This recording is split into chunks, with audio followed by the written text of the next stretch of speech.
नमस्कार दोस्तों, सीटेट की तैयारी में लगे सभी मित्रों को डॉक्टर दीनदयाल का नमस्कार।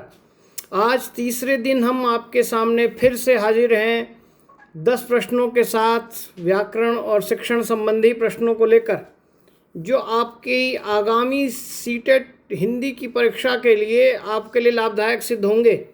इसी उद्देश्य से हमने आपके लिए 10 प्रश्न लेकर आए हुए हैं। पिछली दूसरी कक्षा में बहुत अच्छे मेरे पास उत्तर आए हैं, जिससे मुझे लगता है कि बहुत से बच्चे जो हैं अपनी परीक्षा के लिए बहुत जागरूक हैं। आज भी मैं चाहता हूं आप अपना स्व मूल्यांकन करें और अपने द्वारा अंक जो अर्जित अंक हैं उसको मुझे बताएं। मुझे बड़ी खुशी होती है। चलिए, इसी के साथ शुभकामनाओं के साथ पहला प्रश्न आपके पास आ रहा है, ये कि पतंग उड़ती है, यह कैसी क्रिया है। क्रिया संबंधी ये प्रश्न है व्याकरण का। पतंग उड़ती है, क्या यह सकर्मक क्रिया है, अकर्मक क्रिया है, द्विकर्मक क्रिया है या प्रेरणार्थक क्रिया है। तो सकर्मक क्रिया को जानने के लिए ये बताया जाता है कि क्या शब्द लगाकर देखें। तो अगर मैं ये लगा के देखता हूँ कि क्या उड़ती है, तो उत्तर आ जाता है पतंग उड़ती है। तो क्या है, मैं इसे सकर्मक मान लूँ तो आंसर हो जाएगा गलत, क्योंकि केवल क्या नहीं, किसको भी लगाकर देखा जाता है। इसके अंदर जो पतंग है ये हमारा एक ऑब्जेक्ट है, कर्म है, और उड़ना एक वर्ब है। यहाँ जो सब्जेक्ट है वो गायब है, इसलिए करता है ही नहीं, पतंग उड़ाने वाला है ही नहीं। तो यहाँ कौन सी स्थिति होगी, यहाँ होगी अकर्मक क्रिया। ठीक है, किताबों में जो लिखा है क्या वगैरह, उससे आंसर कई बार भटक सकते हैं। तो बड़ा सिंपल सा इसका फॉर्मूला है, अगर सब्जेक्ट और ऑब्जेक्ट और वर्ब तीनों होते हैं तो सकर्मक क्रिया होती है, लेकिन सब्जेक्ट और वर्ब होता है तो अकर्मक क्रिया होती है, या ऑब्जेक्ट और वर्ब होता है तो अकर्मक क्रिया होती है, या केवल वर्ब होता है तो अकर्मक क्रिया होती है।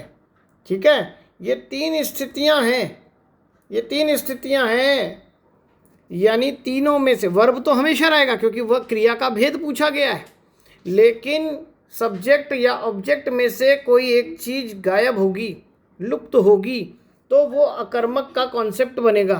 ठीक है, तो आप पतंग उड़ती है में आप देख रहे हैं ऑब्जेक्ट है और वर्ब है, सब्जेक्ट नहीं है पतंग उड़ाने वाला, तो आंसर हुआ क्या, अकर्मक। किताबों वाले क्या और किसको के भरोसे जाएंगे तो कई बार चक्कर खा जाएंगे। ठीक है, द्विकर्मक क्यों नहीं है, क्योंकि द्विकर्मक क्रिया के लिए क्या होता है, द्विकर्मक क्रिया में दो सब्जेक्ट या दो ऑब्जेक्ट या दो वर्ब, इनमें से किसी एक का डबल होना जरूरी है। चाहे वो दो सब्जेक्ट हों, चाहे वो दो ऑब्जेक्ट हों, और चाहे दो वर्ब हों, किसी एक का डबल होना जरूरी है। प्रेरणार्थक क्रिया में क्रिया के साथ वाया या वाता, ये दो शब्द लगते हैं, वाया या वाता। ठीक है, वाया या वाता, जैसे मोहन पतंग उड़वाता है या मोहन ने पतंग उड़वाई, ये स्थिति होती प्रेरणार्थक की।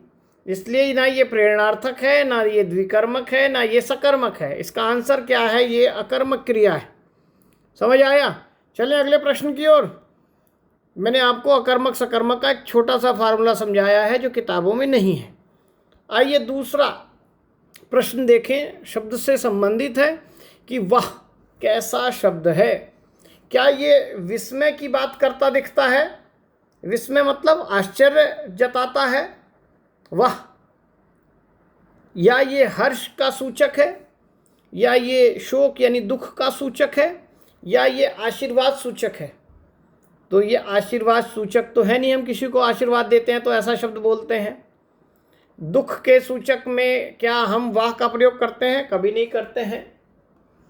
उत्तर विस्मय सूचक और हर्ष सूचक में से होता है, लेकिन विस्मय सूचक होता है जब हम कहते हैं ओह, ऐसा शब्द अगर हम बोलते हैं। शोक में हम बोलते आह, ऐसी स्थिति निकलती। ठीक है, हाँ, ये है हर्ष सूचक, खुशी व्यक्त करने वाला वाह। जब आप वाह कितने अच्छे नंबर आए, ये शब्द कैसा हुआ? खुशी जताने वाला, हर्ष सूचक हुआ। इस तरह की वोकैबुलरी वाले प्रश्न भी आपके पास आएंगे। ध्यान रखना, CTET की परीक्षा कोई मुश्किल परीक्षा नहीं है, लेकिन बहुत सामान्य शब्दावली को समझना और उसके व्याकरण को जानना बहुत ज़रूरी है। ठीक है, चलें तीसरे प्रश्न की ओर। तो ये तीसरा प्रश्न आपके पास आ गया है वोकैबुलरी संबंधी कि मोटा शब्द किसका बोधक है? बोधक मतलब बोध कराने वाला। तो क्या ये किसी रंग के का बोध करा रहा है? क्या ये अवस्था का बोध करा रहा है? आकार का बोध करा रहा है? या इनमें से कोई नहीं? तो आप जानते हैं कि मोटा कोई रंग नहीं होता, तो ये रंग बोधक नहीं है। क्या ये अवस्था बता रहा है किसी की? तो अवस्था भी बता रहा है या आकार बता रहा है, ये दोनों मिलते जुलते से दिखते हैं। तो ध्यान रखना, अवस्था जो है ये अवस्था बोधक नहीं है। ठीक है, ये है क्या? आकार। मोटा, पतला, लंबा, छोटा, ये आकार बोधक है, अवस्था नहीं है। अवस्था होती है दशा, उसकी स्थिति। ठीक है, इसलिए इसका आंसर सही क्या है? आकार बोधक। और सबसे पहले बोध होता है, फिर ज्ञान होता है, फिर तर्क होता है, फिर वितर्क की ओर पहुंचता है बच्चा। ये पहली स्थिति है बोधक की।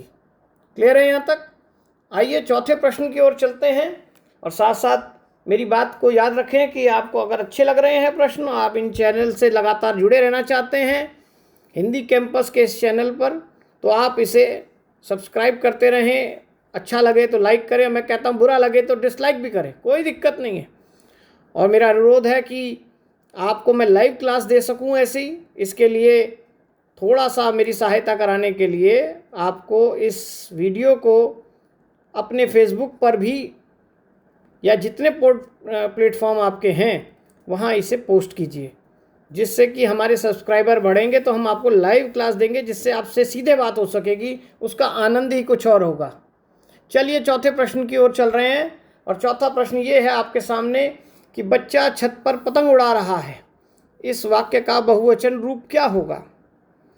तो आप देखें, पहला ऑप्शन है जिसमें बच्चा का बहुवचन बच्चे हो गया। बच्चे छत पर पतंग उड़ा रहे हैं, लग रहा है बिल्कुल वाक्य सही है, लेकिन ये वाक्य जो है बहुवचन की दृष्टि से गलत है। क्यों है गलत? देखें, क्योंकि बच्चे का बहुवचन कर दिया लेकिन छत का बहुवचन नहीं बनाया, पतंग का बहुवचन नहीं बनाया, क्रिया का बहुवचन बना दिया है। दूसरे वाक्य को देखें, बच्चा छत पर पतंगे उड़ा रहा है, यहाँ बच्चा का बहुवचन नहीं बनाया, छत का बहुवचन नहीं बनाया, सिर्फ पतंगों का बना दिया और क्रिया का भी नहीं बनाया, इसलिए यह भी गलत है। क्योंकि जब भी हम देखिए शब्द आता है तो एक शब्द का वचन बदलना है, लेकिन वाक्य में अगर जितने शब्द आते हैं, चाहे वो कर्ता हो, चाहे कर्म हो, चाहे क्रिया हो, उन सब का वचन बदला जाता है। इसलिए अब चौथे को देखें, अंतिम विकल्प को कि यहाँ लिखा है बच्चे, वचन बदल दिया, छतों पर पतंग, बस यहाँ ये पतंगे नहीं लिखा, पतंग लिख दिया, इसका वचन नहीं बदला। उड़ा रहे हैं, ये भी ठीक था, तो इसका मतलब चौथा भी गलत हो गया। तो सही आंसर क्या है? तीसरा। क्यों है सही तीसरा? क्योंकि बच्चे बहुवचन हो गया बच्चा का, छत पर की जगह छतों पर हो गया, और पतंग की जगह पतंगे हो गया, और उड़ा रहा है की जगह उड़ा रहे हैं। प्रत्येक पद का वचन बदल चुका है, तो इसलिए आंसर हमारा क्या है? थर्ड।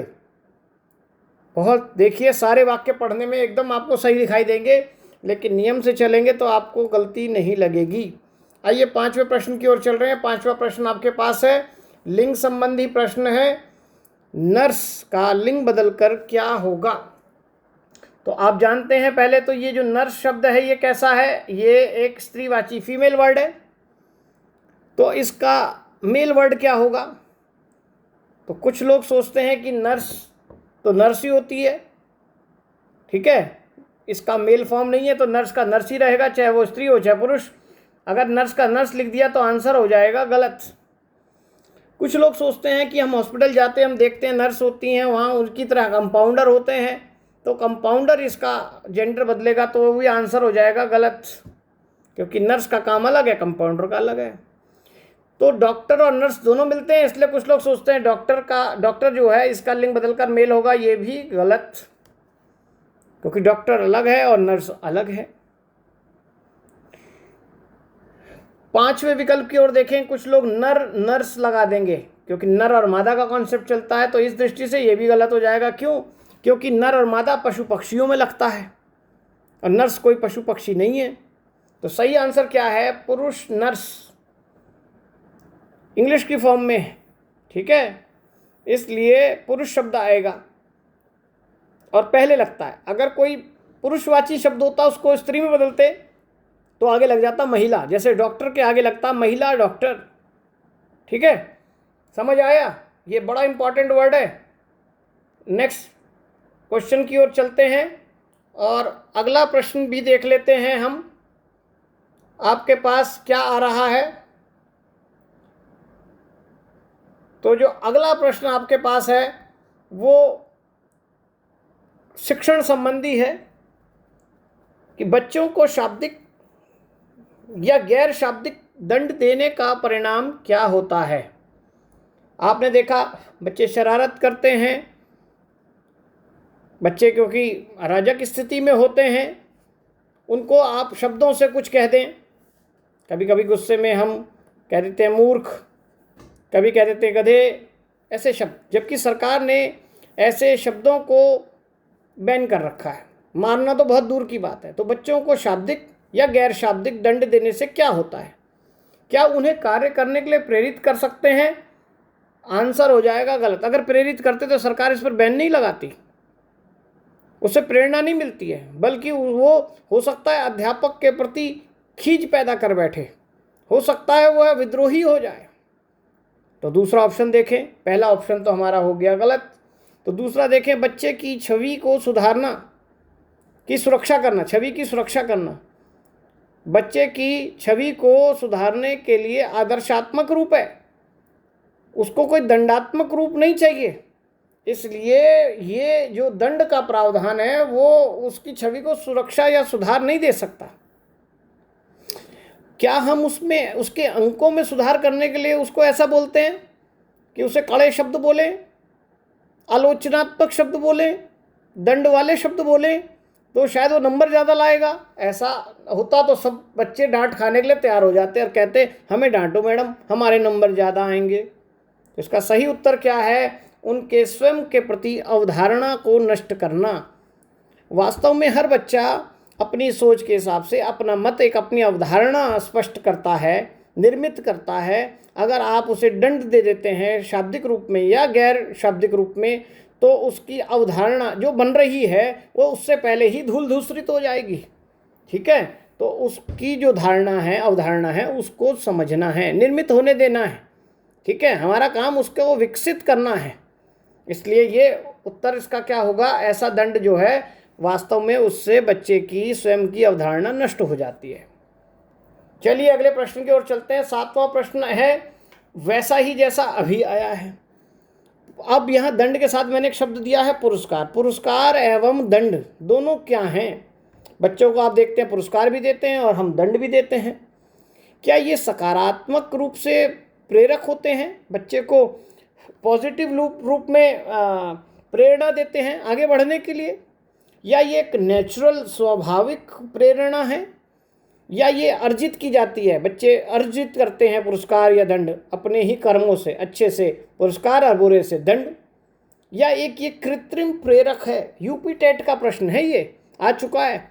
देखिए कितना इंपॉर्टेंट प्रश्न है। और स्कूलों में पुरस्कार और दंड दोनों का विधान है वैसे, लेकिन ये कोई सकारात्मक और प्रेरक तत्व नहीं है। अगर ये होता तो सरकार जो है दंड खुला छोड़ देती, दंड लगाओ। दंड से ये कोई पॉजिटिव नहीं है। उसकी डेवलपमेंट के लिए पुरस्कार और दंड जो हैं वो एक अलग भूमिका निभाते हैं। क्या ये स्वाभाविक प्रेरक है? ये एक कोई नेचुरल प्रोसेस नहीं है जिसके आधार पर हम इसको दें और बच्चे को का विकास हो जाए। अगर ऐसा होता तो क्या होता? तो आप देखते कि फिर हर किसी बच्चे को पुरस्कार दे दो या दंड दे दो, यही दो काम करते रहो और बच्चा जो है फिर उसमें डेवलपमेंट आप देखेंगे, लेकिन ऐसा नहीं होता है। क्या ये अर्जित प्रेरक है? क्या ये अर्न करता है इसे? तो ये अर्जित नहीं की जाती है, ये वास्तव में कृत्रिम प्रेरक है। बच्चों को प्रेरणा देने के लिए ये एक आर्टिफिशियल रूप है। आर्टिफिशियल रूप इन द सेंस कि हमें मालूम है, जैसे आप देखते हैं बच्चा काम नहीं करता, घर में कुछ मानता नहीं है, तो माँ क्या कहती है, अच्छा देख ले, अगर तू काम करेगा तो मैं तुझे चॉकलेट दूंगी। तो बच्चा जो है उसमें प्रेरित होकर काम करने के लिए उद्धत होता है। ठीक है, कई बार माँ उसे डांट देती है कि मैं देख ले खाना नहीं दूंगी, तो भी वो काम करने लगता है। लेकिन ये सब आर्टिफिशियल है। क्या उसे माँ खाना नहीं देगी या उसके बाद ज़रूरी है कि वो उसे चॉकलेट देगी? ये सब आर्टिफिशियल प्रेरणा है, पुरस्कार देना या दंड देना। ठीक है, बहुत इंपॉर्टेंट प्रश्न था, यूपी टेट में आया हुआ, मैंने आपके लिए छांट के रखा है। आइए 7वां के बाद 8वां प्रश्न देखते हैं। ये है, अल्पवयस्क बच्चों के अधिगम प्रक्रम में अभिभावकों की भूमिका कैसी होनी चाहिए? यहाँ पहले तो ये समझना पड़ेगा अल्पवयस्क बच्चे, और दूसरा उसके अधिगम की प्रक्रिया, और उसमें अभिभावकों की भूमिका। जब बच्चे अभी मैच्योर नहीं है, एडल्ट नहीं है, और वो सीखने की प्रक्रिया में हैं, तो क्या हमें उनके प्रति संवेदनात्मक रुख रखना चाहिए या हमें उनको अग्र सक्रिय रूप रखना चाहिए और आगे ज़्यादा हम उसके लिए एक्टिव रहें हमेशा उनकी भूमिका में, या हमें उनकी भूमिका पर उनको छोड़ देना चाहिए, उदासीन बना रहना चाहिए, जो कर रहा है करने दो बच्चे को? तो आप देखेंगे कि आप इसमें जो ये भूमिका निभाने की बात कर रहे हैं, तो आप संवेदनशील नहीं बनिए बच्चों के प्रति। क्यों नहीं बनेंगे अल्पवयस्क बच्चों के लिए? क्योंकि वो उनको बहुत कमज़ोर बना देंगे, भावुक बना देंगे, और आप ज़्यादा होकर एक्टिव हो जाएंगे तो फिर ये भी गलत हो जाएगा, क्योंकि फिर बच्चे का अपना मौलिक विकास रुक जाएगा। और उदासीन भी नहीं होना है। अगर आप उदासीन हो जाएंगे, बच्चे को अनदेखा कर देंगे, तो वो राह भटक सकता है। तो वास्तव में आपको बच्चे के प्रति कैसा रुख रखना होता है? निषेधात्मक, नेगेटिव। अगर आप उसकी हर चीज़ को पॉजिटिव पॉजिटिव पॉजिटिव ही देखते रहेंगे, तो उसको एक ऐसा बल मिलता है जिसमें उसको आगे समस्याओं से, बाधाओं से जूझने का कोई मौका दिखाई नहीं देता है। इसलिए उसको बीच बीच में नेगेटिव रूप में देना ज़रूरी है। ठीक है, इससे डीमोरलाइज नहीं होता है बच्चा, बल्कि एकदम से उत्तेजना में आगे नहीं बढ़ता है। आइए 9वें प्रश्न की ओर चलते हैं। मनोविज्ञान संबंधी ये प्रश्न था, और अब देखिए भाषा संबंधी एक प्रश्न है। पहले भी मैंने आपको दिया था ऐसा ही कि भाषा के संबंध में कौन सा कथन गलत है। तो यहाँ पहला कथन है कि भाषा परिवर्तनशील है। तो ये बात तो सही है कि भाषा परिवर्तनशील होती है, परिवर्तनशील है। इसलिए संस्कृत थी, फिर पाली में बदल गई, फिर प्राकृत में, फिर अपभ्रंश में, और फिर हिंदी में। हर पल बदलती है। कबीर भी ये कहते हैं कि 4 कोस पर बदले पानी, 8 कोस पर बानी, बदल जाती है। फिर कह रहे हैं भाषा मनगढ़ंत है। तो भाषा मनगढ़ंत है? हाँ जी, भाषा मनगढ़ंत है। जो भी शब्द हम बोलते हैं, सुनते हैं, इसका वास्तविकता से या उस वस्तु से कोई लेना देना नहीं होता। ठीक है, जैसे कुर्सी बोल दिया किसी प्रोडक्ट को, तो वो प्रोडक्ट कुर्सी कहाँ से है? कहाँ से कु है, कहाँ से स है, कहाँ से र है? हमने जो जिसके लिए जो शब्द आया वो हमने बोल दिया। भाषा सरल है, बिल्कुल सरल है, बड़ी इजीली है। खाते पीते उठते बैठते जैसे हम क्रिया करते हैं ऐसे अनुकरण से आ जाती है, इसलिए सरल है। लास्ट वाला देखें तो भाषा लिपि द्वारा मूर्तिमान होती है। यस, बिल्कुल मूर्तिमान होती है। भाषा तो मौखिक होती है, दिखाई नहीं देती है, लेकिन लिपि के द्वारा, स्क्रिप्ट के द्वारा मूर्तिमान होकर लिखित रूप बन जाती है। तो भाषा संबंधी कौन सा गलत कथन है? क्या ये चौथा गलत है या ये भी सही है? तो ढंग से देखें, ये कथन गलत है। 4th क्यों गलत है? क्योंकि यहाँ लिखा है भाषा व्याकरण पर आधारित है। भाषा व्याकरण पर आधारित नहीं है। वास्तव में व्याकरण जो है वो भाषा पर आधारित है, क्योंकि भाषा ही नहीं होगी तो व्याकरण क्या करेगा? तो प्राइमरी कौन है? प्राइमरी है भाषा, सेकेंडरी है व्याकरण। व्याकरण भाषा पर आधारित है, न कि भाषा व्याकरण पर आधारित है। देखने सुनने में बड़ा अजीब सा लग रहा है। पहले भाषा आई है, फिर व्याकरण आया है, तो कौन किस पर डिपेंड है? व्याकरण डिपेंड करता है किस पर? भाषा पर। भाषा ही नहीं होगी तो व्याकरण क्या क्या करोगे? तो इसलिए ये कथन कैसा था? गलत। आइए अंतिम प्रश्न की ओर चलते हैं। मुझे आशा है कि आज के प्रश्न भी आपको अच्छे लग रहे होंगे। आपके कमेंट का मुझे इंतज़ार रहेगा। ये लीजिए 10वां प्रश्न, आपका शब्द भंडार से संबंधित आपके पास है। और क्वेश्चन है ये कि शब्द भंडार की दृष्टि से चूहा कैसा शब्द है? तो आप जानते हैं तत्सम शब्द वो होते हैं जो संस्कृत से सीधे लिए गए हैं। तो क्या ये चूहा संस्कृत का तत्सम शब्द से लिया गया है? तो कुछ लोग सोचेंगे नहीं, ये तो तत्सम नहीं है, ये तद्भव हो सकता है। क्यों हो सकता है? क्योंकि संस्कृत में तो मूषक है, लेकिन मूषक का तद्भव है क्या? मूसा। और ये संस्कृत के तत्सम वाले शब्द जिस अल्फ़ाबेट से बने होते हैं वो ही तद्भव इससे बनते हैं। जैसे ये माँ है, ये भी माँ है, लेकिन ये तो चूहा है, ये मूहा तो है नहीं। तो ये ना तत्सम है और ना ये तद्भव है। क्या ये किसी दूसरे देश से आया है? अंग्रेजी का शब्द है, उर्दू का शब्द है, तो ये विदेशी शब्द भी नहीं है। हमने अर्ध तत्सम का कॉन्सेप्ट पढ़ा था जब ये संस्कृत का शब्द ही नहीं है। अगर ये अर्ध तत्सम होता तो ये कुछ ऐसा होता, मूसक ऐसा होता, लेकिन ये भी नहीं है, तो इसलिए ये अर्ध तत्सम भी नहीं है। तो ये फिर कैसा शब्द हुआ? ये शब्द है देशज, क्योंकि इसकी उत्पत्ति इसी देश में हुई है। और देशज में भी ये कैसा शब्द कहलाएगा? अज्ञात व्युत्पत्ति मूलक शब्द है ये, अज्ञात व्युत्पत्ति मूलक। क्लियर हुआ? बहुत इंपॉर्टेंट शब्द है, इसे लोग बहुत सारे तद्भव में लगा देते हैं और आंसर हो जाता है गलत। ठीक है, तो ये आज के 10 प्रश्न जिसमें शब्दावली के शब्द मैंने ज़्यादा रखे। आप देख रहे हैं तीसरा दिन था आज हमारे 10 प्रश्नों का, और वैरायटी हम बदल बदल कर रखते हैं जिससे हर प्रकार के व्याकरण संबंधी प्रश्न आप तक पहुंच जाएं। ठीक है, कल फिर मुलाकात होगी इसी समय और 10 प्रश्नों के साथ। मैं चाहता हूं, मैंने फिर कहा कि लाइव आपसे जुड़ जाऊं, आपसे बातचीत करूं, मुझे अच्छा लगता है। ये वन वे टीचिंग बड़ी उबाऊ सी लगती है। हो सकता है कि 10 की जगह हम 20-20, 25-25 क्वेश्चन भी लेकर आएँ लाइव, लेकिन ये तभी संभव है मेरे दोस्तों जब 1000 सब्सक्राइबर हमारे हो जाएं, और उसमें आपकी मुहिम ही रंग लाएगी। इसलिए आप अपने फेसबुक से लेकर अपने जितने भी ग्रुप हैं वहाँ इसको प्रसारित करें, तो ये हम आपके साथ एक नए रूप में जुड़ सकते हैं। चलिए, कल फिर मुलाकात होगी 10 प्रश्नों के साथ। हिंदी कैंपस की ओर से मैं डॉक्टर दीनदयाल आपका धन्यवाद देता हूं कि आप इस वीडियो को देखते हैं और इससे कुछ अर्जित करते हैं। शुभ रात्रि।